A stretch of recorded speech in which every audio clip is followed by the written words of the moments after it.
여러분 안녕하세요. 현장을 뛰는 지리학자 김희재입니다. 자, 오늘 제가 여러분들과 나눌 얘기는 혁신의 나침반으로서 불교의 가치를 설명드리고자 해요. 제가 지리학자잖아요. 그래서 제가 지리학자의 관점에서 세계사를 한번 쭉 훑어봤거든요. 그랬더니 개척자, 탐험가, 사업가, 그리고 세계사를 바꾼 영웅들의 공통점이 있습니다. 이분들이요, 다 지도를 보고 다 새로운 세계로 나가신 분들이에요. 그래서 제가 부와 권력의 비밀은 지도력에 있다. 이것은 리더십이기도 하지만 지도를 잘 읽고 활용하는 능력이 중요하다라는 그런 책까지 써냈어요. 그래서 제 책이 대만이나 인도네시아에서도 출판되고 많은 반응이 있었는데요.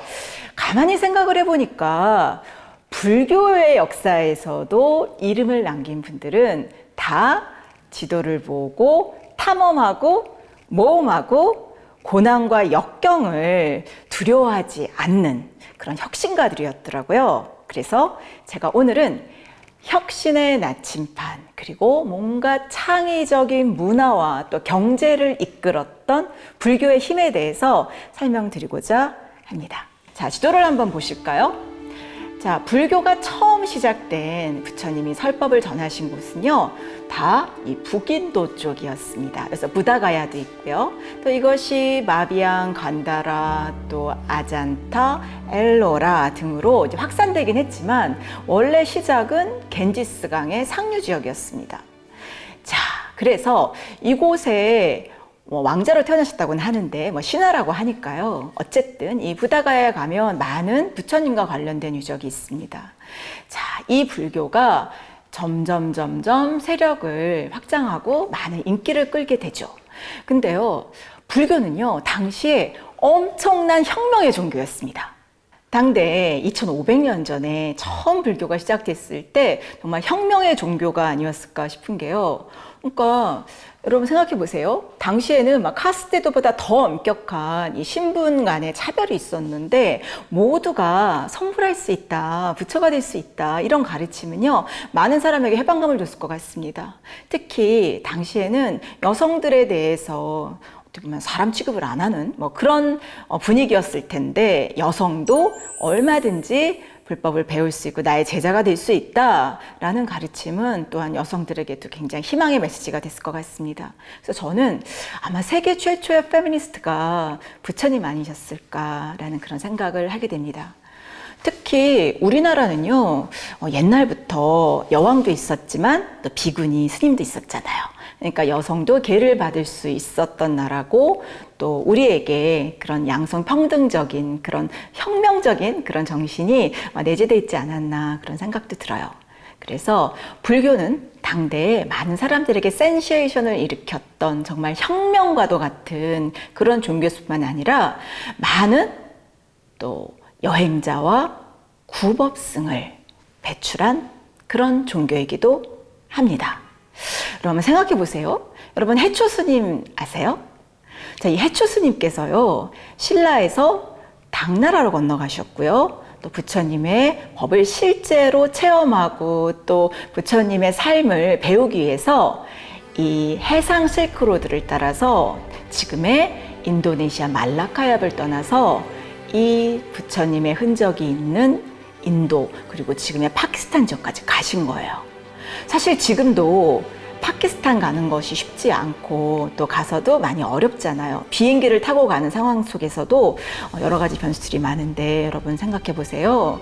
지금부터 1000년도 넘는 그 오래전에 해초를 비롯해서 현장 법사라든지 많은 동아시아의 구법승들이 부처님의 흔적을 찾기 위해서 또 그의 법을 깊게 배우고 체험하기 위해서 인도까지 아시아까지 갔다는 것은 이 불교라는 종교가 얼마나 탐험을 장려하고 또 여행을 통해서 배우는 그런 깨달음을 중요시하는 종교였는지를 우리에게 알려줍니다. 그러다 보니까 여러분, 이렇게 새롭게 탐험을 하고 또 새로운 세계를 개척하는 사람들은요, 창의적인 사람이 될 수밖에 없어요. 사실 우리나라에서도 그렇고 기업가들에게도 굉장히 창의성이라는 덕목이 요새 강조되고 있잖아요. 근데 여러분 그거 아세요? 우리가 유교와 불교라는 동양의 종교 중에서 사실 유교는 어떤 면에서는 창의성을 억압하는 종교일 수도 있어요. 실제로 이 중국의 역사를 봤을 때 유교가 강성하게 되면 기업가 정신이 쇠퇴하게 돼요. 왜냐하면 유교는요, 사농공상 해서 그냥 글을 읽는 사대부들, 선비들을 우선하고요. 농사가 굉장히 천하의 중요한 직업이다. 그래서 농업을 굉장히 중시합니다. 반면 상업이나 또는 이동하고 여행하는 사람들을 천시하는 경향이 있거든요. 그러다 보니까 유교가 융성하게 되면 상업이 위축되고요. 또 여행가나 탐험가가 줄어들게 되고, 그러다 보니까 새로운 사상이나 아이디어를 받아들일 수도 없고 또 새로운 창의성을 생각해낼 수도 없는 겁니다. 자, 그러다 보니까 유교가 융성하던 시기에 중국은 과학도 떨어지고 또 경제도 자꾸자꾸 활기를 잃어가요. 반면 불교가 융성하게 되면 너도 나도 새로운 곳으로 나아갈 꿈을 꾸고 또 지도를 펼치고 또 새로운 가능성에 도전하는 사람들이 늘어나게 되거든요. 그래서 저는 약간 불교가 어떤 문화와 또 여러 경제를 일으키는 그런 촉매자가 되지 않나. 그래서 어떻게 보면 혁신의 나침판이 아닌가, 이런 생각을 하게 됩니다. 여러분들이 진짜 그럴까? 궁금하시다면 우리가 역사적 사례를 통해서 알아볼 수 있겠습니다. 자, 우리나라가 무역이 가장 강성했던 시기가 언제였을까요, 여러분? 물론 지금도 그렇습니다. 지금도 우리가 세계 10대 무역국이 됐고 잘 나가고 있지만 사실 9세기도 우리나라가 이 동아시아의 무역을 정말 지배하던 무역 강국이었던 시기가 살짝 있었습니다. 여러분 장보고 들어보셨나요? 그런데 이 장보고가 사실은 불교 신자였잖아요. 당시 통일신라 말기에 우리나라에서는요, 굉장히 많은 자연재해가 있었습니다. 그래서 식량도 부족하고 또 도적대도 창궐하고 굉장히 어려운 시기였어요. 그런데 이 왕실이나 귀족들은 사치와 쾌락에 빠져서 이런 백성들의 어려움을 살피지 못했죠. 그래서 신라시대에 많은 사람들이 지도를 펼치고 새로운 기회를 찾아서 많이 떠났습니다. 특히 당시 당나라에 우리 신라시대의 유능한 인재들이 많이 갔는데요. 그 중에 하나는 최치원이라는 그런 학자였죠. 그래서 육두품이기 때문에 아무리 공부를 잘하고 좋은 아이디어가 있어도 지배층이 될 수 없었잖아요. 그래서 10대 초반에 보니까 그 나이가 12살, 13살이니까 지금으로는 초등학교, 중학교 학생이에요. 근데 혼자 배를 타고 가서 당나라에서 당당하게 과거에 급제를 해서 또 관직 생활을 하면서 문필가로 이름을 날렸거든요. 그리고 나중에 다시 통일신라로 돌아와서 개혁을 하고자 했죠. 그래서 최치원도 그렇고요. 또 유명한 사람이 바로 장보고인데요. 장보고 역시 활도 잘 쏘고 굉장히 용맹한 사람이었지만 당시 통일신라에서는 기회를 잡을 수가 없었던 겁니다. 그래서 그가 배를 타고 중국으로 건너갔습니다. 당시 신라방이 있다고 할 정도로 그 신라인들이 밀집해 있던 도시의 공간이 있었고 또 거기서 농사 짓는 사람들도 있었다고 하니까요. 이 산동반도를 비롯한 중국 동부 해안가 지역은 신라 시대의 사람들이 밀집해 살고 있었고 또 무역도 많이 했어요. 그런데 이 사람들을 묶어주는 구심점이 필요했잖아요. 바로 그 역할을 했던 것이 적산 법화원이라는 불교 사찰이었습니다. 지금으로 말하면 왜 많은 한국인들이 유교에 가서 절보다는 사실은 교회를 많이 세우고 한국인 커뮤니티의 중심이 되는 그런 상황들이 많이 있잖아요. 근데 당시에는요, 불교가 바로 그런 역할을 했던 겁니다. 뿐만 아니라 거기에서 많은 사람들이 정보도 교환하고 또 향수도 달랬을 뿐만 아니라 신라 시대의 무역과 관련된 여러 가지 혁신적인 아이디어가 나오고 창업이 시작되던 곳이 바로 불교 사원이었습니다. 그래서 이곳은 많은 자본도 몰려들고 또 사람들이 같이 신라 시대에 무역을 할 수 있는 그런 토대를 쌓았거든요. 그리고 당시에는요, 이게 재테크 수단도 됐대요. 당나라에서 이런 불교 사찰과 같은 종교시설에는 세금을 부과하지 않았기 때문에 많이 모은 재산들을 그대로 유지하고 또 이런 무역의 기초로 삼는 데 있어서 이 불교 사찰이 큰 역할을 했다라는 그런 역사적 기록이 남아 있습니다. 그런데 이 역사적 기록이요, 우리나라 삼국사기나 유사에는 거의 나와 있지 않습니다. 단 몇 줄만 나와 있어요. 사실은 이 장보고의 활약은 일본과 중국 그리고 아랍 지역에까지 유명했을 것이다 라고 추정을 해요. 왜냐하면 당시에 이 동아시아 무역을 총괄하던 곳이 바로 지금의 완도, 청해진이었기 때문입니다. 그래서 이 청해진에 이 중국과, 즉 당나라와 일본과 이 통일 신라를 연결하는 그런 요충지로서 이 완도의 청해진이 조성됐던 거예요. 자, 여러분들이 지금 봐서는 완도 이렇게 조그만 데인데 여기서 무슨 무역이 이루어지고 혁신적인 그런 아이디어가 나왔을까 하실지 모르겠지만요. 여러분, 여기는요, 지도를 한번 거꾸로 놓고 보시면은요, 바로 동아시아와 동남아의 바다로 나가는 최첨단 지역인 걸 여러분들이 아실 수 있어요. 그래서 우리나라 외에 왜 동원산업이라는 참치 만드는 회사 있잖아요. 거기 창업하신 분이 김재철 명예회장님이신데요. 이분이 전남 시골 출신이세요. 근데 이 선원의 꿈을 안고 부산에 있는 항해학교를 나오시고 이 새로운 사업을 개척하는 데 있어서 굉장히 앞장서신 분이거든요. 그래서 아무도 참치를 먹지 않을 때 참치 통조림도 만들어서 사람들에게 먹어볼 뿐만 아니라 금융이라든지 새로운 신산업 분야를 많이 개척하시는 분인데요. 이분이 사실은 늘 지도를 보고 이런 사업의 아이디어를 얻는 분이세요. 그리고 여러분, 현대 정주영 회장 아시죠? 이 현대 정주영 회장도 당시에 조선소도 없고 부지만 있을 때 달랑 500원짜리 당시 지폐, 거북선과 더불어서 지도를 들고 가서 영국의 투자가들을 설득했다고 하잖아요. 그 어떻게 보면 사실은 이런 기업인들이 늘 지도를 가까이 하는데 불교도도 역시 마찬가지였던 거예요. 장보고를 우리나라 역사에서 재발굴한 분이요, 삼성 이병철 회장이세요. 그래서 그분이 그동안은 사실은 이순신 장군이라든지 또 왕만 배우던 역사 시간에 장보고라는 이런 인물도 우리가 재조명해야 된다 해서 장보고가 우리에게 가까이 다가오고 다양한 연구가 이루어진 건 사실 최신이거든요. 자, 이렇게 불교는 또는 불교 신자는 세상을 향해서 나아가는 그런 혁신가 또 탐험가 개척자 마인드가 굉장히 충만하죠. 사실 요새 여러분 뉴진순이라고 들어보셨어요? 근데 저는 이름부터가 좀 범상치 않은 것 같아요. 근데 이 뉴진스님이 이제 젊은 사람들에게 굉장히 인기를 끄시는 거잖아요. 막 라디오 디제잉도 하시고 이분의 이런 재미있는 그런 불법을 설파하는 그런 모습들이 젊은 사람들에게 선풍적인 인기를 끌면서 제2의 원효대사가 나타났다 이런 얘기를 해요. 그러고 보니 이 신라시대 때도 원효대사님이 시장이라든지 이런 평민들이 많은 곳에 가서 불법을 전하셨잖아요. 그러니까 이러한 전통이 사실은 우리나라 문화와 역사에 굉장히 뿌리 깊게 남아있는 것 같아요.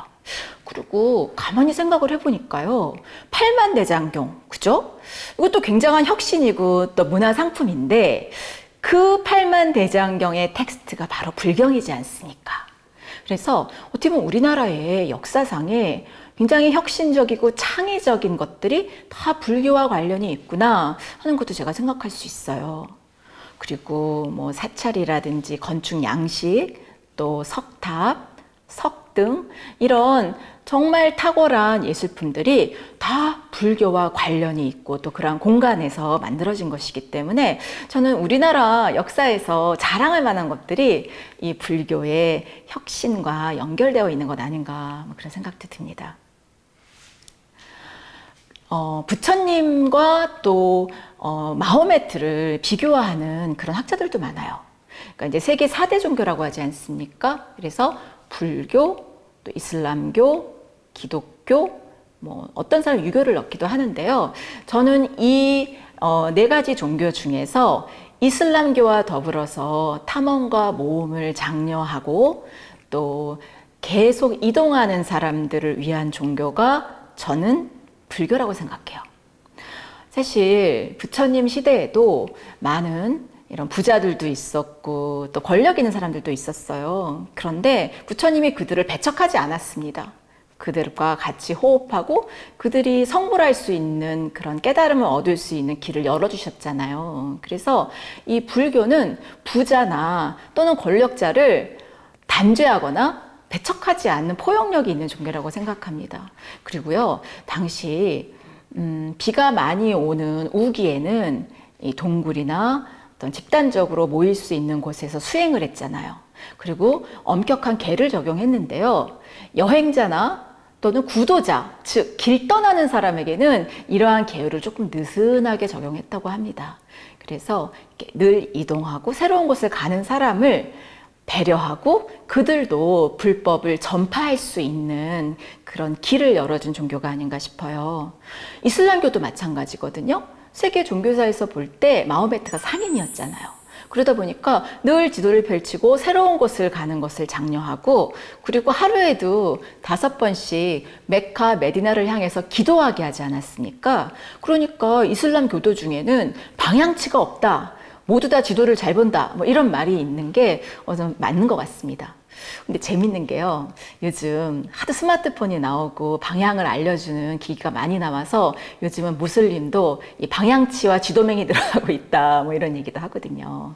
근데 전 이제 불교 같은 경우에는 이런 부처님의 불법을 전하는 과정에서 지도를 잘 활용했다고 저는 추정할 수 있어요. 왜냐하면 이 불교를 전 세계에 전파한 정말 세계 불교가 되게 한 아쇼카 왕이 그렇게 전쟁을 잘했다고 하지 않습니까?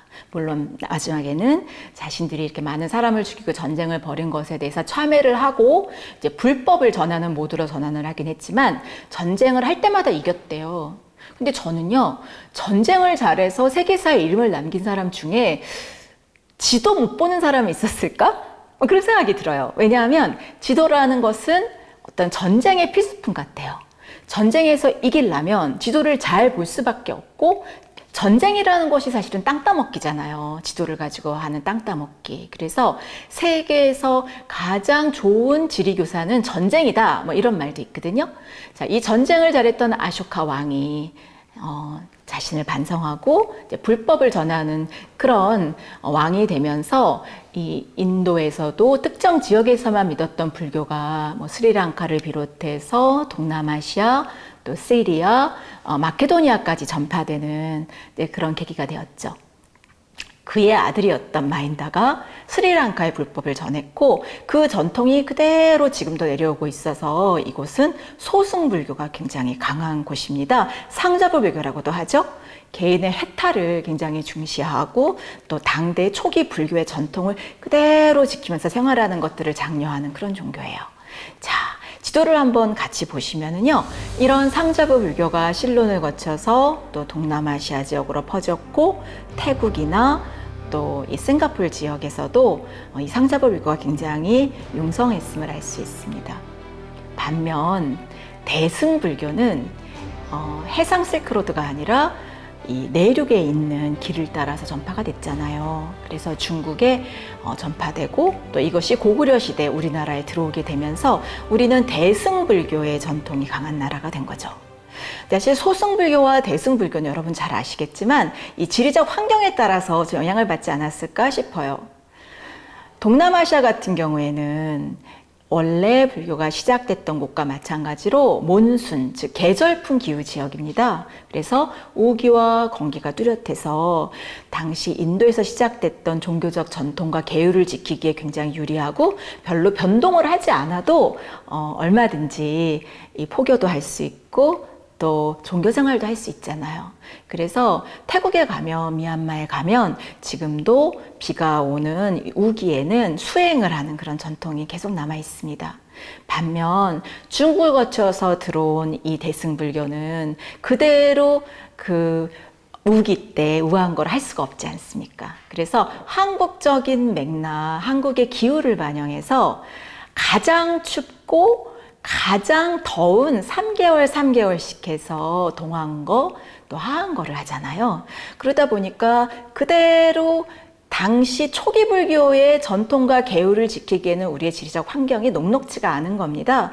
그리고 국가에서 이 대중을 구제하고 그들을 교화하는 데 방점이 있다 보니 기존 초기 불교의 계율을 그대로 지키기보다는 다양한 방식으로 응용하고 또 포용력이 더 넓어진 그런 대승불교가 우리나라를 비롯해서 중국 그리고 대만에서까지 발달하게 되는 거예요. 우리 유진 스님이 한국에서는 굉장히 인기가 좋고 또 대만에서도 인기가 좋아요. 마카오에서도 그분 인기가 좋은데 근데 이분이 똑같은 불교도가 있는 이 싱가포르나 말레이시아에서는 공연을 못 하시게 된 겁니다. 자, 왜 그런 현상이 발생했을까? 저는 여러 가지 그 국가적인 상황도 있겠지만 이 대승불교와 소승불교의 차이가 아닐까 지리학자로서 생각해 봐요. 예를 들면 대승불교에서는 사실 원효대사 같은 그런 우리나라의 역사적 인물이 있을 정도로 대중과 호흡하고 또 다양한 변형을 허용하지만 이 소승불교 상자부 불교 지역에서는 그런 변칙과 또 어떻게 보면 이 스님의 다양한 모습들을 인정하지 않는 그런 문화잖아요. 특히 태국이 그렇습니다, 여러분. 태국은요, 모든 국왕은 불교도여야 된다라는 그런 헌법이 있을 정도로 이 불교와 왕실의 권위를 동일시하거든요. 태국에서는 왕실 모독제가 있습니다. 그래서 이 태국에서는 이 왕이 많은 부와 권력을 쥐고 있지만 또 이 불교의 고리도 실천하고 모범을 보여야 되는 나라예요. 그래서 만약 유진 스님이 막 그렇게 막 클럽에서 막 이렇게 공연하고 이런 것들을 본다면 아마 이 태국에서는 좀 받아들이기 어렵지 않을까 싶어요. 그런데 여러분 그거 아세요? 빨리어 경전을 연구하고 또 이 태국 불교를 중흥시키고 또 태국 사회를 근대화시킨 이 몽꽃 왕이요. 왕이 되기 전에 이 빨리어를 연구하는 승려 생활을 수십 년 동안 하셨어요. 그리고 그 후손들에게 지도를 그리는 또 지도를 읽는 훈련을 잘 시킨 겁니다. 태국이 일본과 더불어서 아시아에서 유일하게 서구 열강의 침입을 막고 독립을 지켰을 뿐만 아니라 무역과 또 여러 가지 혁신을 이끈 19세기 나라였거든요. 그 배경에는 그 왕이 서구의 문물도 받아들였고 또 불교의 전통도 지켰을 뿐만 아니라 지도를 그릴 수 있는 사람들을 양성하는 지도 학교를 세웠기 때문에 이 서구 열강으로부터 지도 그림을 당하지 않고, 즉 식민화 당하지 않으면서 주체적으로 경제를 발전시키고 또 무역을 장려할 수 있었던 겁니다. 지금도 태국은요, 관광 대국입니다. 그리고 많은 서양인들이 태국에 와서 되게 행복한 경험도 많이 하고 또 맛있는 음식도 먹고 또 태국의 불교에 대해서 되게 좋은 인상을 가지고 있어서요. 전 세계에서 태국 음식점이 굉장히 인기입니다. 우리나라에서도 최근에 베트남 음식과 더불어서 태국 음식이 굉장히 인기잖아요. 런던을 비롯해서 뉴욕에 가장 고급 음식점 그리고 불교 문화까지 체험할 수 있는 곳이 바로 태국 음식점이거든요. 그래서 이 태국은 불교의 유산과 이 전통과 또 다양한 문화를 활용해서 이 태국의 음식 산업을 중흥시키는데 불교를 많이 활용하고 있습니다. 이렇게 불교는 이런 새로운 경제와 또 창의적인 분야에서 굉장히 잘 조화롭게 융합하는 그런 특성도 있고요. 또 이런 새로운 창업을 하는 사람에게도 용기를 주는 그런 종교라고 할 수 있습니다. 저는 이 우리나라의 좀 돈을 보면서 우리나라가 조금 너무 유교와 관련된 인물만 있는 게 아닌가 그런 생각이 좀 들 때가 있어요. 왜냐하면 우리나라 돈에 이황 또 율곡이 또 유교를 강조했었던 세종대왕 그리고 5만 원권에는 심사인당이 있는데요. 율곡 이의 어머니시잖아요. 그러니까 모자지가 있는 거예요. 거기에 불교와 관련된 분이 거의 안 나오는 겁니다. 그런데 사실은 이제 유교가 장점도 많지만요. 어떤 혁신의 측면 그리고 이 지도력의 측면에서는 굉장히 좀 한계가 있는 그런 철학이자 또 종교일 수 있어요. 실제로 공자님이요. 인생의 말년을 제자들과 함께 수레를 끌고 다니면서 자기를 알아주는 군주를 찾아내셨잖아요.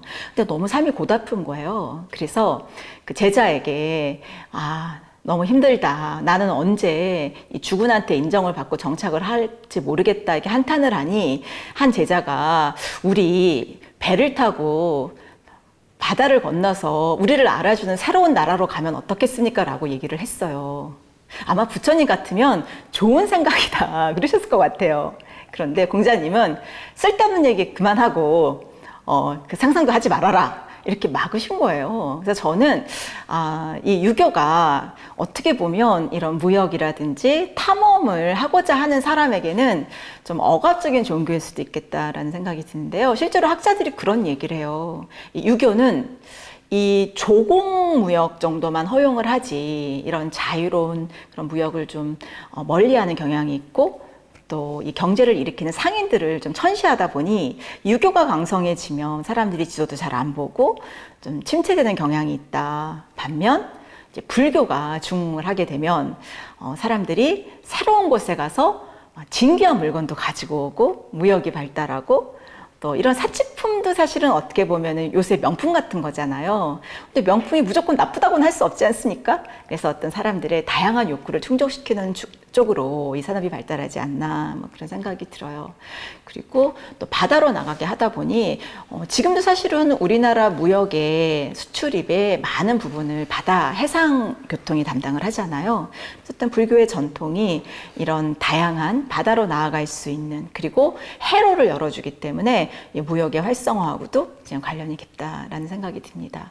실제로 중국에서도 이 당나라 시기에 아랍이나 페르시아의 상인이 장안에 거주했다고 하잖아요. 특히 장안의 운하를 따라서 거의 5만 명에 해당하는 외국인이 이 무역에 종사하고 또 여러 종교들이 교류했다고 하니 이곳에 또 드나들었던 우리나라 상인들도 굉장히 세계화되지 않았을까. 그러니까 지금의 약간 뉴욕 같은 느낌이 장안이 아니었을까. 뭐 그런 생각도 듭니다.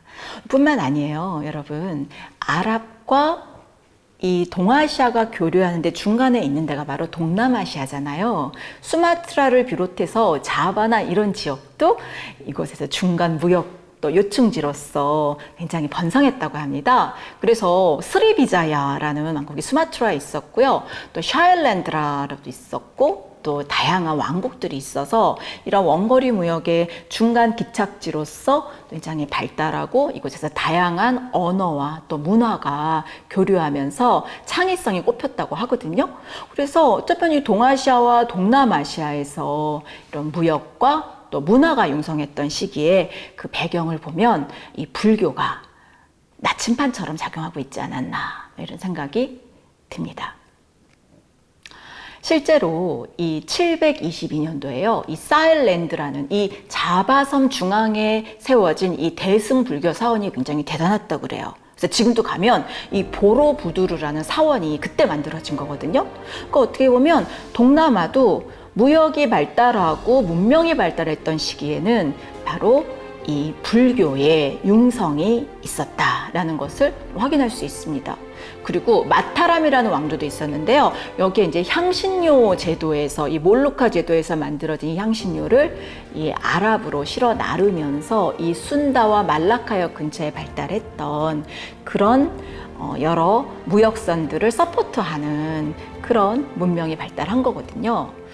그리고 뭐 의정 스님 뭐 이런 분들도 이제 인도로 가기 전에 지금 현재 인도네시아 수마트라의 팔렘방에 머물면서 산스크리트도 배우시고 또 귀국길에는 이 불경을 번역하기도 하시고 또 여기에서 다양한 그런 여행을 준비하는 산업이 발달하고 또 문화가 발달했다고 하니까요.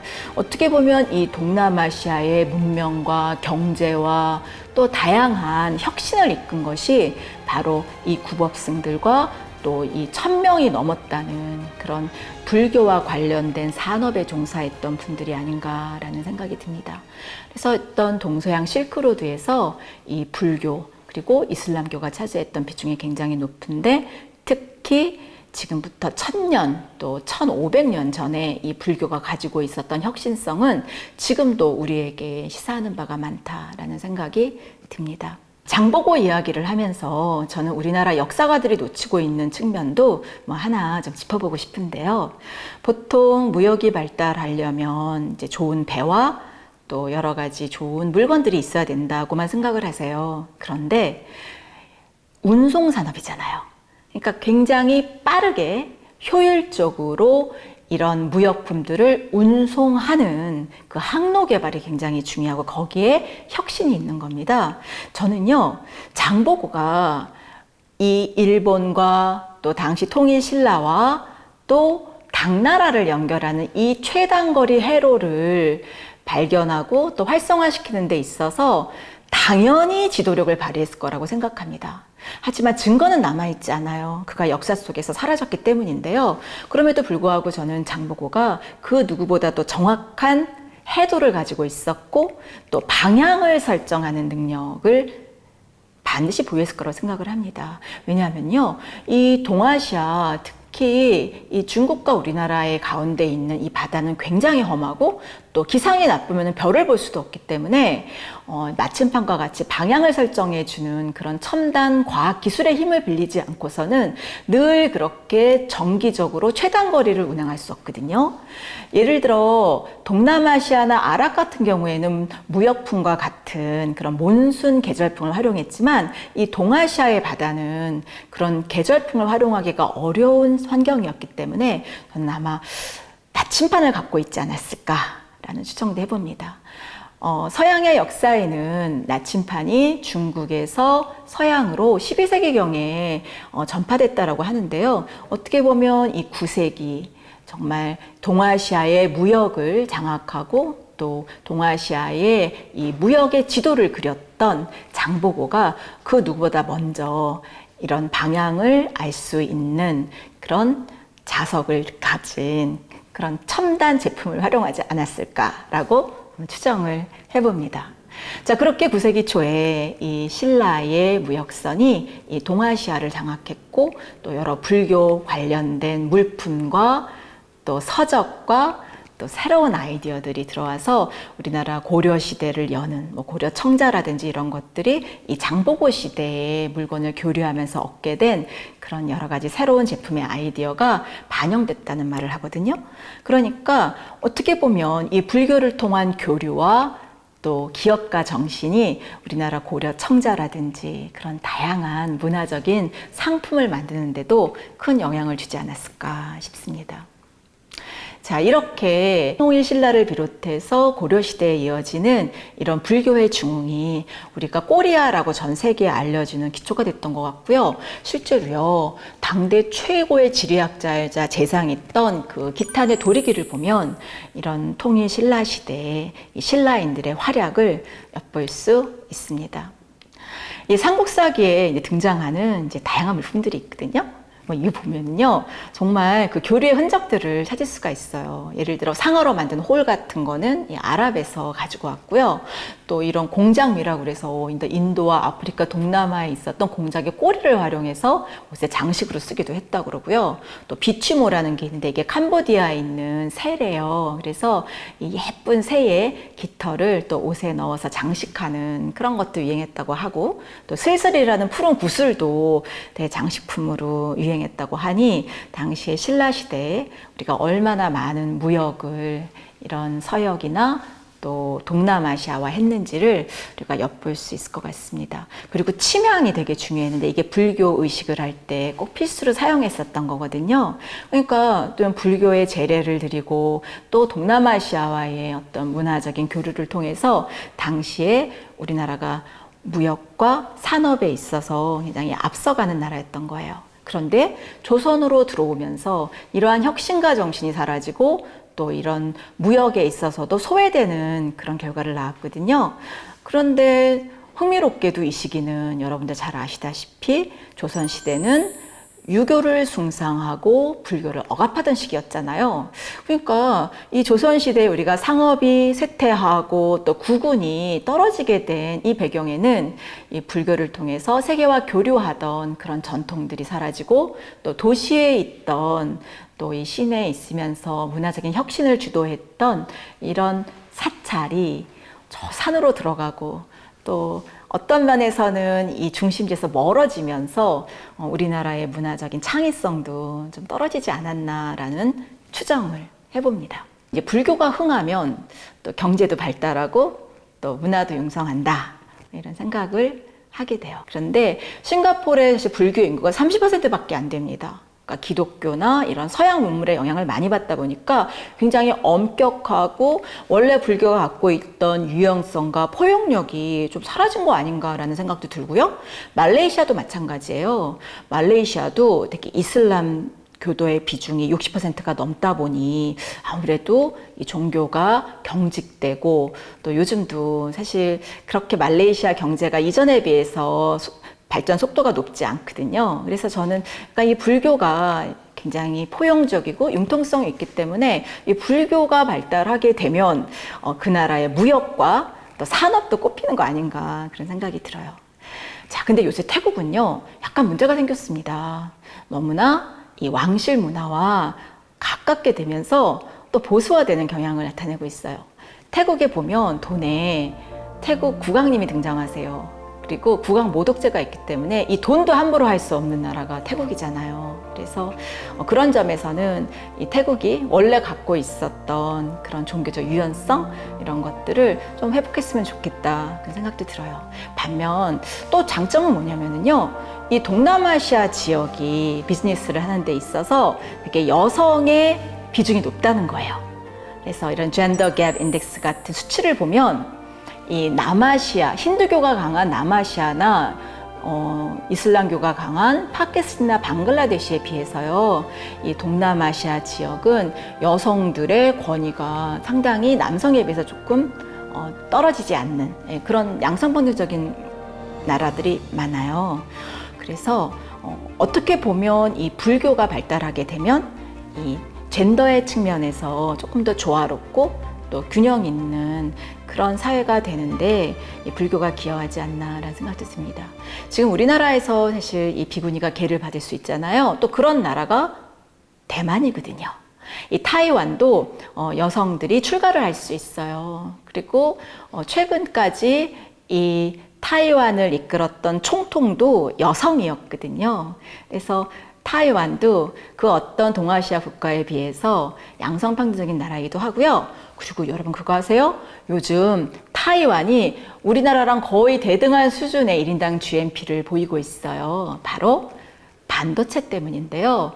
이렇게 불교가 융성하고 또 다양성을 존중하다 보니 창의적인 인재가 많이 배출되는 거예요. 대만 돈을 한번 보시겠어요? 커다란 이런 지구본 옆에 4명의 초등학생이 지도를 보면서 내가 어디로 갈까 이렇게 꿈을 꾸는 듯한 그런 집회의 모델로 등장하고 있거든요. 엄격한 유교 유학자가 등장하는 게 아니라 이런 아이들이 등장해요. 좀 더 유연하고 또 부드럽고 또 지도를 읽으면서 창의성을 기르는 것을 굉장히 중요하게 생각하는 나라가 아닌가 싶고요. 대만이 최근에 TSMC라는 그런 세계 최강의 반도체 회사를 배출했을 뿐만 아니라 지금 엔비디아라고 젠슨 황, 우리 삼성보다도 훨씬 더 큰 규모의 기업으로 이 엔비디아를 키운 젠슨 황이 또 타이완 사람이에요. 그리고 리사 수라는 AMD, 실리콘밸리를 이끄는 여걸도 또 타이완 사람이거든요.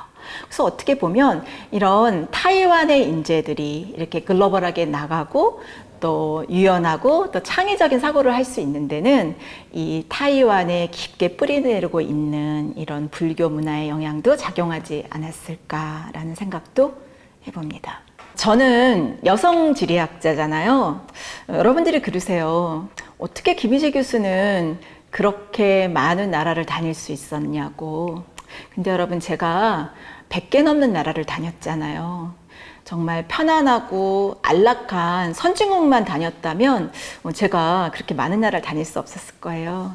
사실 젠더의 관점에서 한국은 남녀 차이가 굉장히 큰 나라였잖아요. 지금은 많이 조금씩 나아지고는 있지만, 제가 30여 년 전에 대학교를 졸업하고 삼성전자에서 반도체 영업사원으로, 해외 영업사원으로 제가 들어갈 때만 해도 여성들이 많은 좀 어려움이 있었어요. 제가 유니폼도 입고 막 근무하고 그랬었거든요. 그래서 내가 조금 더 창의적이고 내가 조금 더 자유로운 나라들을 찾기 위해서 제가 지도를 받던 것 같아요. 근데 여러분 그거 아세요? 원래 우리나라는 이 여성 출가자를 배출하는 그런 양성평등적인 불교 문화를 갖고 있었잖아요. 근데 동남아조차 사실은 여성에게 계를 주지 않았어요. 그런데 최근에 이 여성 불자들의 모임이 생겼습니다. 영국 출신으로 티벳에 가서 또 인도에 가서 계를 주지 않으니까 여성에게 12년 동안 동굴에서 장자부라 눕지 않는 그런 수행을 해서 여자도 붓다가 될 수 있다, 여자도 성불할 수 있다라는 사례를 보이고 티벳 최초로 계를 받은 텐진 빠모 스님이 계세요. 제가 이분을 통해서 불교를 접했는데요. 이분을 중심으로 해서 이 사카디타 인터내셔널이라는 그런 세계적인 여성 불교 단체가 조성된 거예요. 그래서 이 여성 불자들끼리 힘을 합쳐서 조금 더 불교계가 양성평등적으로 변화하는데 힘을 모으자라고 하는 그런 단체까지 만들었거든요. 그래서 저는 또 젠더의 관점에서 볼 때 불교가 갖는 혁신성을 또다시 확인할 수 있고, 또 제가 이런 모임에 들어가면 저도 조금 더 숨통이 더 트이지 않을까, 뭐 이런 생각도 듭니다. 저도 그래서 엄청난 지리협회, 엄지회라는 걸 만들어서요, 조금 더 내가 행복할 수 있고 또 창의적일 수 있는 곳을 지도에 표시하고, 또 우리가 같이 여행을 떠나는, 또 여행을 준비하는 그런 단체를 만들어서 여행학교처럼 운영을 하려고 해요. 제가 이런 생각을 하게 된 데는 이 사카디타 인터내셔널이라는 그런 여성 불교 전문가들, 또 이 불자들의 모임이 영향을 줬거든요. 근데 이분들이요, 어떻게 보면 정말 지리학자 같은 역할을 하세요. 그러니까 되게 소외받는 분들, 환경이 파괴된 거, 동물들이 고통받고, 뭔가 핵무기에 대해서 반대하는 반전 시위라든지 이런 사회적인 목소리를 내는 곳에 이 사카디타 인터내셔널이 함께 하거든요. 그래서 어떻게 보면 이 불교 여성 단체를 통해서 좀 더 급진적이고 좀 혁명적인 그런 생각을 할 수 있는 그런 진보적인 단체가 되어간다는 것이 정말 놀랍고, 또 처음 제가 말씀드렸듯이 부처님이 세계사에 어떻게 보면 첫 번째 페미니스트도 있다 말씀드렸는데, 그런 부처님의 가르침을 실천하는 그런 또 단체가 아닐까, 그런 생각도 듭니다. 여러분들, 지도와 지리와 불교가 무슨 상관이 있어? 라고 처음에 생각하실 수도 있어요. 하지만 불교는 처음부터 혁신적인 종교였고요, 또 희망의 종교였습니다. 그리고 늘 지도를 펼치고 소외받는 사람들, 그리고 깨닫지 못하는 사람들에게 희망의 메시지를 전파하는, 세계로 나아가는 그런 전통이 있는 종교라는 것을 저는 지리학자로서 굉장히 존경하고요. 또 저 자신도 이 부처님의 가르침을 따라서 지도를 펼치고 또 세상으로 나아가야겠다, 그런 생각이 듭니다. 여러분 잊지 마세요. 지도는, 그리고 불교는 혁신과 또 개척과 탐험가의 나침반입니다. 자, 오늘 혁신을 주도하는 불교의 힘과 가치에 대해서 알아봤는데요. 자, 이 탐험가와 또 모험가의 필수품인 지도와 또 불교가 어떻게 연결되고, 또 문화 발전과 또 또 경제 활성화에 불교가 어떤 영향을 끼치는지 알아봤습니다. 자, 여러분들 다 지도를 펼치고 내가 조금 더 창의적일 수 있는 곳, 또 새로운 기회가 열리는 곳을 한번 생각해 보시는 시간이 되었길 바랍니다. 모두 경청해 주셔서 감사합니다.